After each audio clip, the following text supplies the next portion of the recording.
Eh bien bonjour, voici Serge d'Oregon Classics, venu vous présenter aujourd'hui une Chevrolet Corvette Stingray de 1975.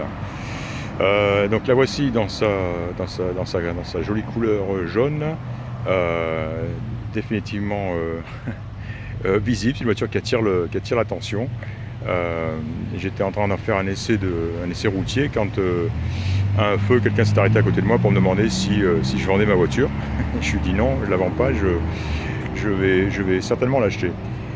Donc effectivement, elle présente un très bel attrait. Et voilà, donc ça fait un bon moment que je suis dessous un petit peu, et je vais vous la décrire du mieux que je pourrai. Important, c'est un matching numbers, donc j'ai bien vérifié la coïncidence des numéros VIN, hein, celui indiqué sur le bloc moteur et celui bien sûr indiqué sur la plaque VIN de la voiture, ici même. Donc on a bien affaire ici à un numbers matching. Il s'agit d'un 350, c'est le L48, et il est couplé à une boîte manuelle 4 vitesses. Donc très agréable, comme toutes les Corvettes de cette génération. Une très bonne boîte, très agréable à utiliser, à conduire, et c'est vraiment une voiture avec laquelle on se prend plaisir, on se fait plaisir, hein, à conduire, hein. Elle répond très bien, elle est bien réglée, et tout fonctionne bien, les freins, la direction, la boîte, et donc moteur carburation, c'est impeccable, hein. Vraiment, on s'amuse, elle accélère fort, bien sûr ça tient la route, hein, et très bon freinage, etc. Donc niveau conduite, utilisation, fonctionnement, c'est vraiment du bonheur. La peinture a été repeinte, ce n'est pas sa peinture d'origine. Certainement, il y a quelques années de cela, je dis ça parce que on trouve ici et là des petits coups, des petits défauts de carrosserie. Je veux dire par là, par exemple ici, hein, c'est toujours pareil, sur l'arête de la porte, ici on a des toutes petites marques ici, qui pourraient certainement pour la plupart s'éliminer ou au pire s'atténuer, hein. C'est vraiment rien du tout, hein. C'est vraiment léger, vraiment en surface. J'en ai trouvé une un peu plus prononcée sur la porte passager, pareil sur l'arête ici même, hein. Donc voilà, celle-là par contre elle est un petit peu plus profonde, on dira, quoi, hein. Voilà, et encore ça peut s'arranger, quoi. Mais à part ça, c'était une belle peinture, bien faite, bien tendue. Il n'y a qu'une seule chose à regretter, c'est que quand ils l'ont repeinte, ils n'ont pas assez, ils auraient pu prendre plus de soin à protéger les parties de la voiture qui ne devaient pas être peintes, comme par exemple le dessous du capot, on le voit ici même. Voilà un exemple ici aussi. Voilà, où on voit un petit peu de jaune un petit peu partout. C'est un petit peu regrettable, et c'est la même chose sous la voiture, où on voit aussi pas mal de jaune. On voit un petit peu les canalisations aussi qui sont un petit peu jaunes. Bon, c'est difficile de toute façon à empêcher ça, hein, quand on repeint une voiture, bien sûr, les éléments étant toujours montés sur la voiture dans ce cas de figure. Mais voilà, je l'ai vu aussi un petit peu là, on voit un petit peu de jaune à l'intérieur du compartiment moteur, très peu, hein. Mais voilà, et encore une fois j'ai noté ça sous la voiture, on le verra très bien sur les nombreuses photos que j'ai faites du dessous de la voiture. Voilà, c'est une petite réserve, c'est tout concernant la peinture, mais à part cela, elle présente très bien. Elle est très bien chaussée, très jolis pneus, avec les fameuses jantes Rally's, hein, d'origine. Et voilà, elle a un intérieur marron clair, beige, très joli. Elle est bien équipée, hein, cette voiture, elle est équipée du volant réglable en hauteur et en profondeur, bien sûr, hein, et équipée de vitres électriques qui fonctionnent à droite et à gauche. Elle est même équipée de la clim qui fonctionne, je viens de la tester, donc la climatisation fonctionne. Donc voilà, hein, vraiment une voiture qui est opérationnelle, qui fonctionne bien. J'ai noté que les fameux feux escamotables de la Corvette, hein, montent et descendent. Ils sont simplement un petit peu lents, un petit peu feignants, hein, c'est assez courant, mais ils fonctionnent, hein. Donc montent et descendent avec un petit délai de quelques secondes, hein, mais rien de bien méchant. De même, les essuie-glaces fonctionnent, hein, c'est des essuie-glaces qu'on ne voit plus quand le capot est fermé. Mais voilà, tout ceci fonctionne très très bien.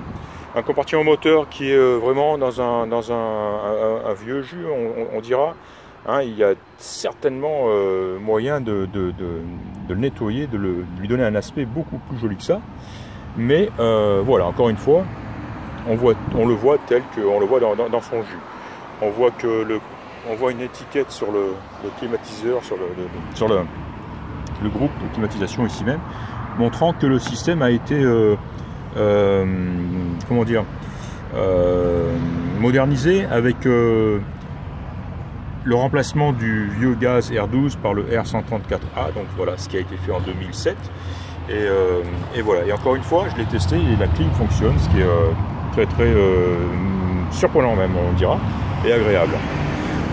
Voilà, carrosserie, j'en ai parlé, moteur, l'intérieur. Alors, une petite liste, hein, bien sûr, de petits problèmes, défauts, enfin de choses qui ne fonctionnent pas, ou des défauts à noter.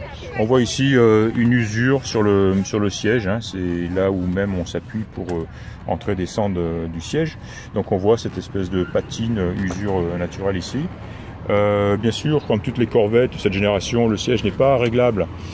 Il n'est pas réglable, donc il est ce qu'il est. Il est un petit peu, personnellement, je le préférais un tout petit peu plus redressé, mais bon, au bout d'un moment, on s'y habitue. La console centrale, et ça c'est vraiment classique hein, sur ces corvettes, est fêlée, on le voit ici. Faut dire que c'est du vulgaire plastique, hein, et c'est pour ça qu'on retrouve ce phénomène assez souvent sur les corvettes. Mais en dehors de ça, l'intérieur est tout d'origine et en très bon état. Il a besoin, sans aucun doute, hein, d'un bon nettoyage en profondeur, mais un très bon intérieur, je dirais. Hein, les sièges ne sont pas déchirés, confortables. Le frein à main, j'ai noté que le frein à main était ça aussi, assez souvent sur les corvettes. Il est faible, on va dire. Il faut vraiment tirer, et encore, il n'est pas des plus efficaces, donc il faudra prévoir un ajustement. Mais enfin, au moins, il est installé, branché. J'ai eu pas mal de corvettes où il était carrément déconnecté, hein, tout simplement. Donc voilà, chauffage, clim, j'ai dit, donc fonctionne. L'autoradio fonctionne, les jauges fonctionnent. Mis à part la montre, là aussi, hein, c'est bien une corvette, hein, donc la montre ne fonctionne pas, comme c'est le cas 9 fois sur 10. Mais toutes les autres jauges, elles, fonctionnent. Voilà, que dire d'autre, j'essaie de me souvenir des défauts que j'ai notés sur la voiture. J'ai noté aussi que le frein, le voyant brake de frein dans le contour restait allumé en permanence une fois que le moteur est en marche. Peut-être certainement là aussi un problème qui est lié au frein à main, donc un ajustement à faire, et voilà, je pense que ça devrait régler le problème. Mais c'est tout finalement, hein. Je pense que non, je n'ai rien oublié. J'ai parlé de la console qui était fêlée, j'ai parlé de la montre qui ne fonctionnait pas, de ce voyant. Ah oui, le klaxon ne fonctionne pas aussi, voilà, le klaxon ne fonctionne pas, bizarre. Voilà. En revanche, comme je le disais, le réglage en profondeur, lui, fonctionne, hein. Voilà. Et en hauteur, bien sûr, voilà. On va le verrouiller parce que je vais avoir une surprise en roulant. Voilà, par exemple les joints ici, ça aussi c'est assez courant sur les corvettes. Celui-ci est vieux et usé, hein, joint d'étanchéité de la fenêtre. Celui-ci est relativement facile à remplacer et de toute façon facile à trouver, ça c'est évident. Et voilà, cette fois je pense que vraiment j'ai tout dit ce qui devait être dit. Encore une fois, hein, très plaisante à conduire, bonne performance, je me suis vraiment fait plaisir au volant. Elle a un très joli son évidemment, et une voiture, on se sent tout de suite à l'aise dedans. Voilà, c'était donc Serge d'Oregon Classics, et je vous ai présenté aujourd'hui cette Corvette C3, une Stingray de 1975.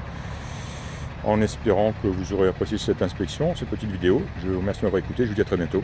Au revoir.